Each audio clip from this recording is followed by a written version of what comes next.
Hello，大家好。今日咧終於同大家見面出鏡啦啊！因為公司要求本嚟咧係有少少怕醜嘅。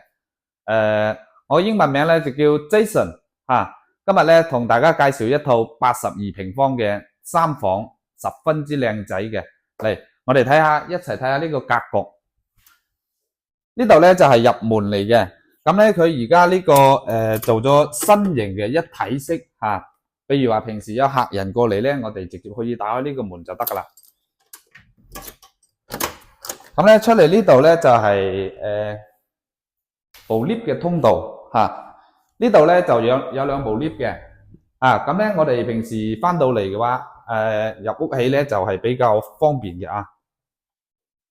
嚟一入嚟咧係呢個裝修係非常之乾淨嘅，而且咧係家私家電乜都有齊。睇下我哋呢度咧係一個業主專門設計嘅一個吧台，咁底下咧就有好多啲櫃啊、櫃台啊咁樣可以擺好多平時啊啲雜物啊。嗱，過嚟呢度咧就有一個冰箱啦，個冰箱咧就係嵌入去嘅嚇，而且係全新嘅。咁值得講下咧就係呢個廚房嘅呢個門啊，佢係做咗三摺疊嘅，咁樣咧就會好合理咁樣利用呢個空間啦。嗱，係嘛？咁樣嘅話，呢度個門口就闊落好多。咁呢度嘅話咧，就全部三件套，油煙機啊、消毒櫃啊、灶頭啊，樣樣都有齊。同埋呢啲咧，櫥櫃啊，嗱，乜都有嘅嚇。OK，咁我哋翻出嚟呢度，呢度就係客廳啦。啊，呢個客廳餐廳咧，雖然唔算話好大，但係咧平時咁一家大細喺呢度坐5、6個人係完全足夠嘅。啊，呢度咧就係客廳啦。呢個客廳咧就係俾人一種感覺係非常之舒服嘅。咁呢個電視牆啦，亦都佈置到非常之溫馨嘅。啊，過嚟睇下呢個廁所啊，個廁所咧係做咗乾濕嘅，洗衣機啊都有，同埋嗰個洗手台啊。呢度咧就係一個兒童房嚟嘅，兒童房咧咁呢個位置咧就係擺到1米嘅床仔嚟嘅啊。呢度咧有窗啊，咁咧呢度咧就係客房嚟嘅。張客房咧，張床咧就係1.5米闊嘅啊，同埋冷氣咧、燈啊，全部都係新，包括啲床啊咁樣。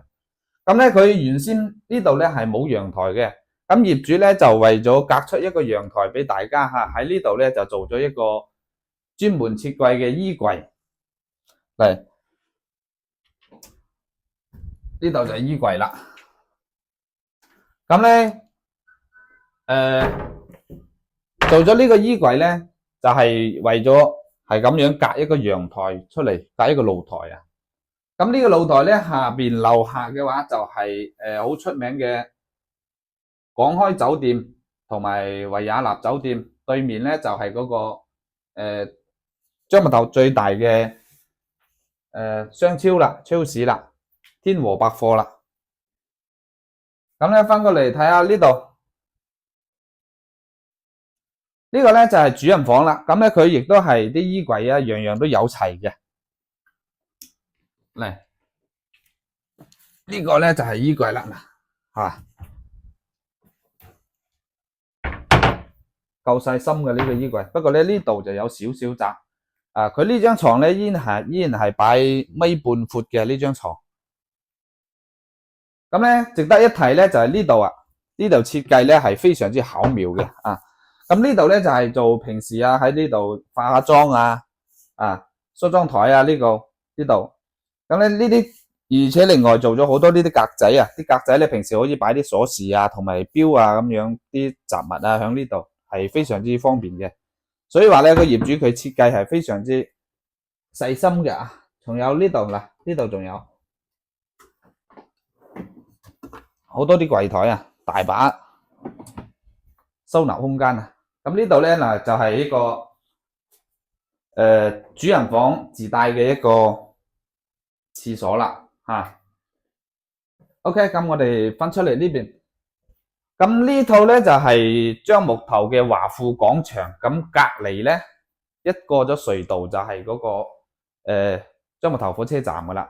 所以話咧，平時如果係香港嗰啲朋友咧喺樟木頭嗰邊翻過嚟，完全係唔使打車嘅，直接喺嗰個隧道一行過嚟啊，係2-3分鐘就到啦。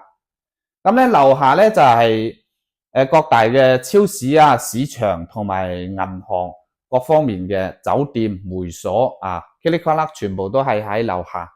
呢度係華富廣場咧，查實係樟木頭嘅一個地標性嘅住宅嚟嘅。樟木頭嘅中心就係以華富廣場為中心，所以話咧生活喺呢度係非常之便利嘅啊。OK， 咁Jason呢期嘅節目就到呢度啦啊，歡迎大家收睇，下期再見。